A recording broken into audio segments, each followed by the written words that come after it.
Así que si quieres presentar un poco, macho agudo, pues un poco la tónica general, un poco Woody Allen, ¿qué te merece en general? Es decir, hablando en sentido amplio y ahora nos vamos enzarzando con cada filme, incluso los que me haya visto yo, los que se haya visto usted y vamos tirando, macho. Bueno, así grosso modo, vamos, en general, bueno, y de un modo inequívoco es un cineasta prolífico, Eso sí. extremadamente prolífico. Ha filmado la friolera de 49 largometrajes hasta el momento, varios cortometrajes, un filme codirigido con Scorsese y Coppola en los 80, la de Historia de Nueva York del 89 y una miniserie. O sea, prolífico es, eso es innegable. Y luego, bueno, eh, institucionalmente lo han erigido como el gran baluarte del cine contemporáneo. Ya sabes el rótulo que le gusta poner, cine contemporáneo, pero luego no definen qué es cine contemporáneo. En fin, pueden meter cualquiera. Y bueno, también el público medianamente lo aclama, hay críticos con ello, perdón, con el cineasta, con alguna de sus obras, o con todas directamente, una enmienda a la totalidad, o ya psicológicamente no las soportan, porque les parece siempre pues, con los mismos clichés, los mismos tópicos. Y bueno, esto es a nivel institucional objetivo. Sí. Y luego, desde mi criterio, pues que Woody Allen en general es un buen cineasta, en general, pero bueno, buen cineasta. Un cineasta que tiene obras correctas, tiene obras notables, muy pocas, escasas, sobresalientes, acaso alguna, pero muy, vamos, rara, es una rara avis, y tiene patochadas inmensas y vamos, bodrios Infumables. de categoría, sí, de categoría, de los cuales hablaremos.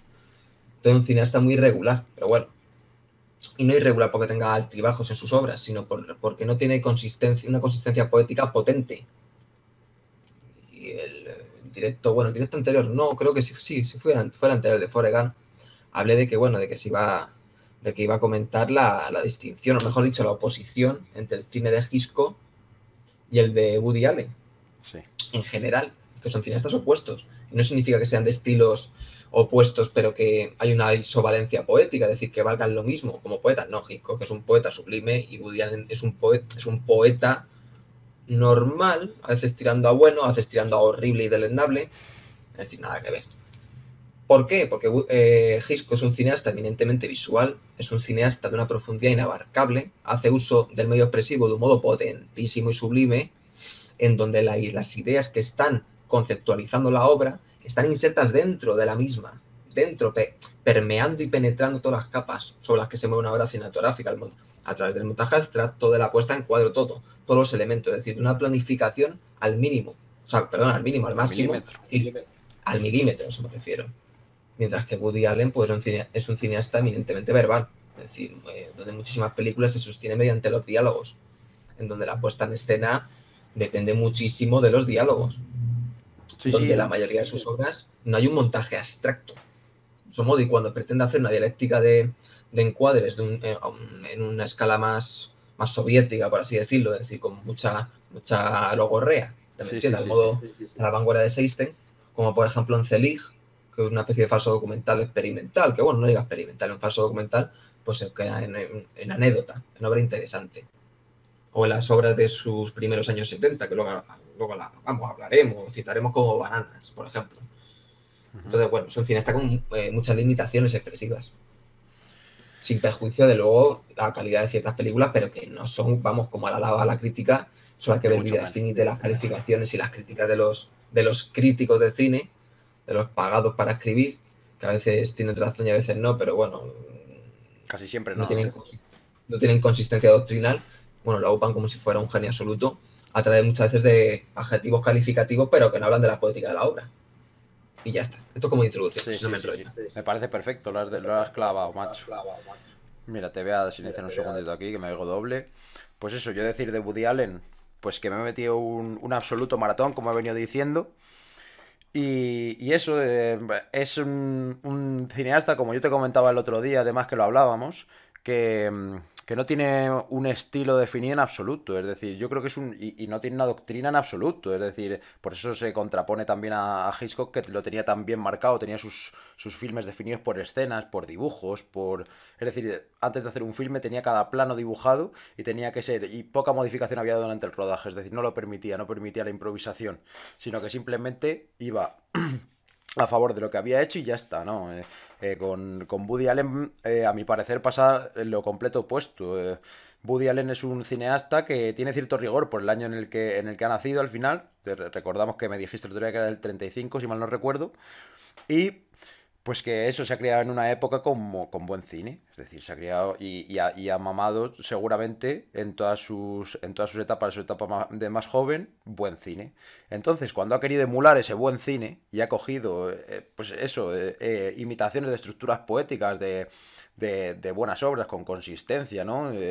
Obras importantes, pues digamos la obra más reseñable, Los pelotazos de entonces, ha hecho obras que pueden incluso pasar por sobresalientes, obras notables altas, que son obras buenas, tiene obras buenas.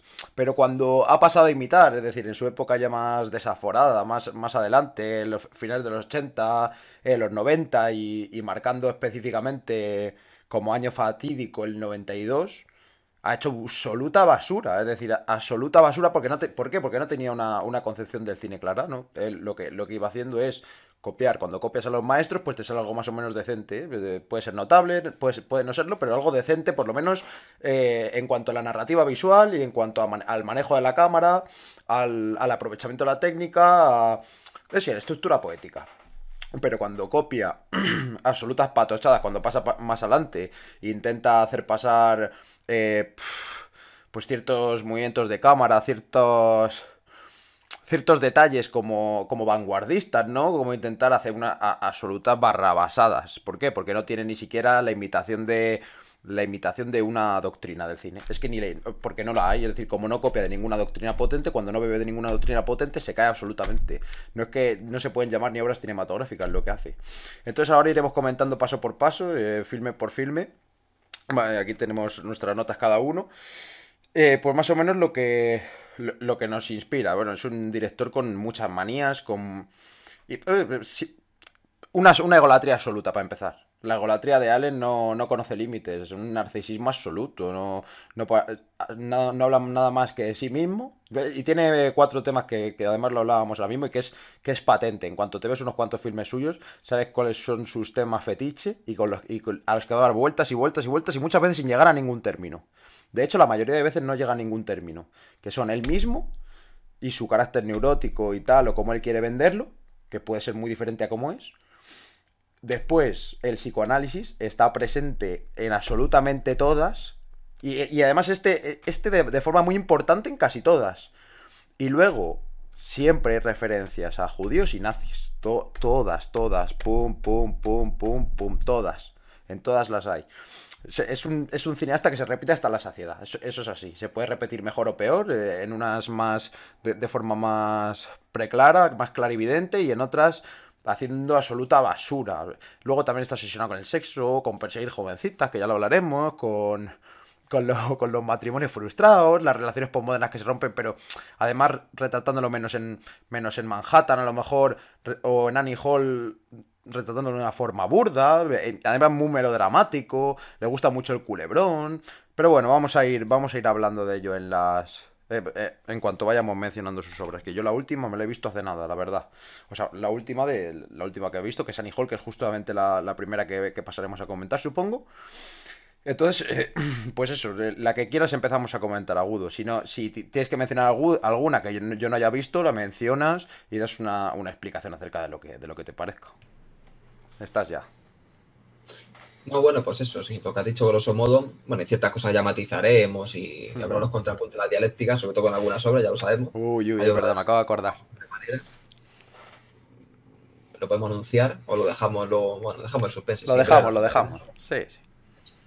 Pero bueno, si el problema, o sea, todo gran artista no es una condición necesaria para ser gran artista, gran poeta, pero los grandes artistas siempre han tenido sesiones, necesariamente. Necesariamente, y bueno, ideas fijas, sensaciones que siempre le atormentan, siempre están impresas en sus obras, y el perjuicio no es eso precisamente, sino la forma, es decir, la composición poética, el modo en el que están objetivadas. Pero cuando conviertes una obsesión en un cliché repetitivo, supedita al final el diálogo y al mismo tópico forzado, pues lo que creas es un pastiche. Esto le pasa en muchísimas ocasiones. Más aún, la figura de Woody Allen se han arbolado tanto por lo que supone en lo que se refiere al intelectualismo, al esnovismo posmoderno. Justo. Y contemporáneo, no trata posmoderno y contemporáneo, porque los intelectuales son la secularización del sacerdote, vaya. Con Berman, So- con... Sí. De hecho, el intelectual hablaba como un cura, pero invertido, dado la vuelta, ¿no? Ya lo hablamos desde Hegel, antes de Hegel, etc. Bueno, da igual. Pero a lo que iba. Entonces el problema es cuando se convierte en cliché. Cuando se convierte en un cliché, algo que una idea fija, un valor, una sensación que uno tiene y quiere imprimirla en su obra. Eso es lo opuesto a Hitchcock. Es decir, las obsesiones de Hitchcock para con la policía, los falsos culpables, la vida a veces como absurdo, la contingencia, están impresas y estructuradas de un modo sui generis, enarbolados además, permeando y penetrando en una trama en sí misma, supeditada al McGuffin al final, en el sentido de anulada, que el valor no está en la trama en sí misma, que es absurda, como la propia vida, sino en toda la abstracción de toda la película. Eso es un cineasta total, es un maestro absoluto. Sí. Pero a Woody Allen no le sucede. Muchísimas películas se notan. Y bueno, esto ya pasaremos a hablar. Y cuando ha intentado hacer dramas serios, es decir, y además los dramas serios en el sentido del rótulo que le pretende, es decir, sin toques de comicidad alguna. Sí. Por cierto, no aparece él, como interiores, otra mujer. Bueno, otra mujer sí la defiende, ahí discutiremos. Pero interiores, aunque puede ser una obra interesante, es una obra bastante torpe. Ahí se advierte su incapacidad expresiva, su esteticismo, claro, su esnovismo. No es capaz de articular una poética abstracta desde la depuración, desde las codas y los contrapuntos, desde las tensiones. Al final se diluye en un cuadro esteticista que, sin perjuicio de sus intenciones y de ciertas virtudes, el conjunto no se sostiene como una obra potente. Esto le sucede. Esto le sucede. No sé, bueno, como quiera, hablamos de la primera etapa o empezamos en los 90. Sí que Bueno, hablamos de los primeros, no sé, sí, su primera bueno. etapa, final de los 60, cuando Antes empezó de, con Toma Dinero y Corre. antes de nada, también comentar un poco y remarcar precisamente que, bueno, este esnovismo se ve muy marcado en su tipo de humor. Es decir, ya en Manhattan, por ejemplo, cuando es para sacar el humor, y eso que el humor precisamente es el punto fuerte de Woody Allen, el humor y su forma de escribir guiones y su forma de escribir diálogos, que luego habría que pasarlo, como decíamos el otro día, por un director, por un cineasta y por otro guionista de la productora para saber cuál es meter y cuál es no, porque siempre se excede, siempre está palabras, palabras, palabras, palabras, palabras. Y eso en parte le hace, al final, caer de la burra, caer del caballo cinematográfico.